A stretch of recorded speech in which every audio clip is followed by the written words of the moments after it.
तो बात कर लेते हैं कक्षा 12 जीव विज्ञान की। तो आप सबको पता होगा आपके जो बोर्ड पेपर आने वाले हैं उसमें अच्छे नंबर पाने के लिए हम लोग को रिवीजन करना अति आवश्यक है, क्योंकि बोर्ड पेपर के बहुत कम दिन बचे हैं। तो दोस्तों इस इम्पॉर्टेंट क्लास में आपको जितने भी प्रीवियस ईयर में इम्पॉर्टेंट क्वेश्चन पूछे गए सभी का रिवीजन करा देंगे। बस आप सब इतने क्वेश्चन का रिवीजन करके चले जाएंगे, आपका बोर्ड पेपर बहुत ही अच्छा होगा। और इस जो क्वेश्चन पेपर है इससे आपको करीब से करीब 10 से 15 क्वेश्चन सीधे तौर पे बोर्ड पेपर में देखने को मिल जाएंगे। तो चलिए एक एक क्वेश्चन की बात करते हैं। सबसे पहला जो मैंने क्वेश्चन लिखा है रेड डाटा बुक। क्या रेड डाटा बुक, इसको हिंदी में बोलते हैं लाल आंकड़ों की पुस्तक। इस पे परिभाषा लिखने को पूछ लेता है तो एक क्वेश्चन का आंसर भी बता देंगे। तो IUCN एक संस्था है, कौन सी, IUCN। अगर इसका फुल फॉर्म भी पूछ लेता है कभी कभी तो याद रखिएगा, international union conservation of nature and natural resources इसका फुल फॉर्म है। तो रेड डाटा बुक की परिभाषा आप कैसे लिखेंगे, IUCN द्वारा जारी ऐसी पुस्तक जिसमें संकटग्रस्त संकटापन्न विलुप्त जातियों का सूचीबद्ध तरीके से लेखा जोखा होता, उस पुस्तक को रेड डाटा बुक कहते हैं, ऐसे लिख देंगे। अब DNA फिंगरप्रिंटिंग आ गया, तो इन सब पे परिभाषाएं बहुत बार पूछा गया। निम्न पे टिप्पणी लिखिए, 5-6 लाइनें लिखना होता, 2 से 3 नंबर आपको मिल जाते हैं। तो बहुत ही अच्छे से तैयार कर लेंगे। DNA फिंगरप्रिंटिंग, इसकी खोज एलेक्स जेफरी ने की थी। ऐसे करके आप इसके यूजेज के अपराधी व्यक्ति का पता लगाने में, रेपिस्ट का पता लगाने में, दुर्घटनाग्रस्त व्यक्ति की पहचान करने में, ऐसे आपके जो गुरुजी ने लिखाया होगा बहुत ही अच्छे से आप तैयार कर लेंगे। आगे देखेंगे, जनन को परिभाषित कीजिए। जनन की परिभाषा भी बहुत बार पूछी गई। जो इस साइड लिखा है ना, पीछे साइड में, ये इसका मतलब ये हुआ कि इस सन में पूछा गया। जिससे DNA फिंगरप्रिंटिंग जो इससे पहले वाला एग्जाम हुआ 21 वाला, उसमें भी पूछा गया, 17 में भी पूछा गया, 12 में भी पूछा गया, 9 में भी पूछा गया, 8 में भी पूछा गया, 3 में भी पूछा गया। ये अनसार्ड पेपर से लिए गए क्वेश्चन है, जो आए हुए क्वेश्चन हैं उसी प्रकार आपको बताया जा रहा है। इस क्वेश्चन जो ये क्वेश्चन पेपर है ना, इसमें एक भी क्वेश्चन आप स्किप करके न जाएं, सभी क्वेश्चन को तैयार करके जाएं। मेरा विश्वास मानिए आपके पेपर बहुत ही अच्छा होगा और आप 90+ क्रॉस कर जाएंगे। आगे देखेंगे, देखो यौन संचारित रोग में, देखो यौन संचार रोग की परिभाषा याद करेंगे। इसके बाद इसके एग्जाम्पल में एड्स हो गया, गोनेरिया सुजाक हो गया और हर्पीज हो गया। इन सबकी जो रोग हैं इनके कारक, लक्षण, उपचार, बचाव भी अच्छे से याद कर लेंगे। आगे देखेंगे यौनावस्था।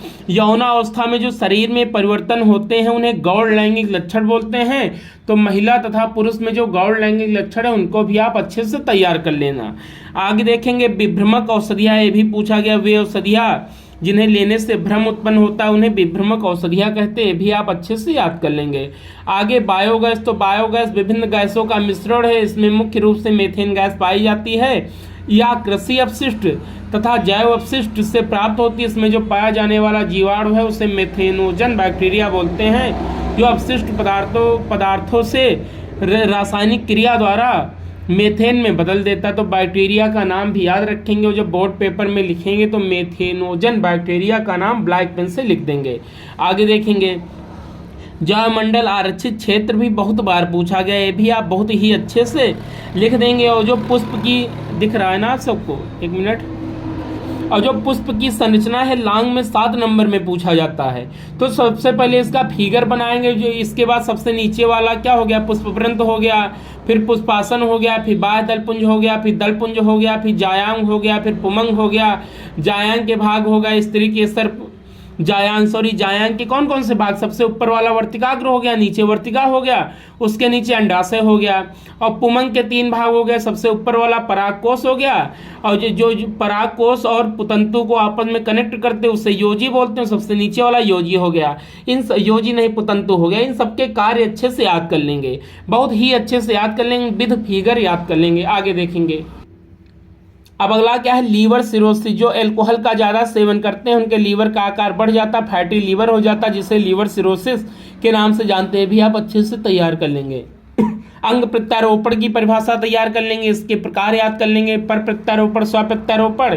इसके बाद ऑब्जेक्टिव में ये भी पूछ लेता है कि किडनी का प्रत्यारोपण किसने किया, हृदय का किसने किया सबसे पहले, तो ये भी आप बहुत ही अच्छे से याद कर लेंगे। आगे देखेंगे टाइगर प्रोजेक्ट की डेट में बच्चों को कन्फ्यूजन होता, तो 1973-1972 में वन्य जीव संरक्षण अधिनियम पारित हुआ था और टाइगर प्रोजेक्ट का प्रारंभ 1973 में होता है, बहुत ही अच्छे से तैयार कर लेंगे। आगे देखेंगे परागण की परिभाषा याद कर लेंगे, स्वपरागण, पर परागण और परागण के माध्यम भी तैयार कर लेंगे, जैसे पक्षी द्वारा परागण, कीट द्वारा परागण, जल द्वारा परागण, वायु द्वारा परागण, ये सब बहुत ही अच्छे से याद कर लेंगे। आगे अनिषेक फलन, बहुभ्रूणता, ये भी बहुत बार पूछा गया, ये याद कर लेंगे। आगे जीएम फसलें भी आप अच्छे से तैयार कर लेंगे, कौन से जीएम फसलें।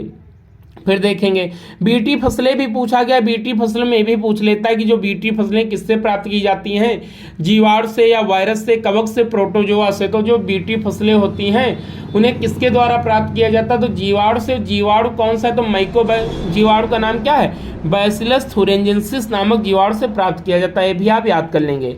आगे देखेंगे रोग व स्वास्थ्य की परिभाषा वर्ल्ड हेल्थ ऑर्गेनाइजेशन WHO के अनुसार, ये भी याद कर लेंगे। आगे जीनी चिकित्सा, सगर्भता जिसको एबार्सन बोलते हैं, ये भी आप अच्छे से तैयार कर लेंगे।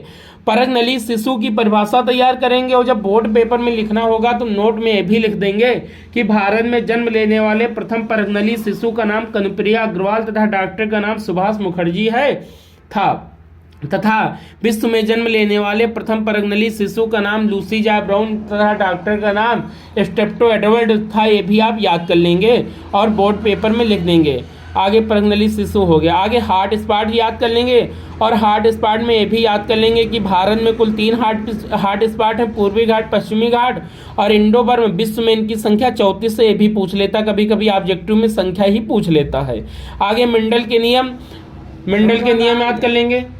मेंडल का पहला नियम प्रभाविता का नियम, दूसरा नियम पृथक्करण का नियम, तीसरा कौन सा, स्वतंत्र अभ्युहन का नियम, ये भी आप अच्छे से याद कर लेंगे। अगला अनुवांशिक रोग जब तैयार करेंगे तो इसमें हीमोफीलिया बढ़ंता भी अच्छे से तैयार कर लेंगे, ये भी बहुत बार पूछा गया है। आगे सहोपकारिता, परजीविता, सहजीविता, ये याद करेंगे तथा इसके एग्जाम्पल भी याद कर लेंगे। आगे जलोदभिन्न, मरोदभिन्न, शीतोष्णभित पौधों के शारीरिक अनुकूलन भी बहुत ही अच्छे से तैयार कर लेंगे, 3 तैयार कर लेंगे, एक आपको बोर्ड पेपर में मिल जाएगा। आगे जरायुज अंकुरण याद कर लेंगे, जिसको पितृस्थ अंकुरण के नाम से जानते हैं। प्रतिजैविक याद कर लेंगे, बायोगैस याद कर लेंगे, विलुप्त संकटग्रस्त संकटापन्न 3 जाति याद कर लेंगे, एक आपको बोर्ड पेपर में मिल जाएगी। तो दोस्तों अगर वीडियो अच्छा लगा हो चैनल को सब्सक्राइब कर दीजिए। यदि किसी क्वेश्चन में आपको डाउट हो तो कमेंट करिए, मैं उसका आंसर आपको भेज दूंगा। ओके, धन्यवाद।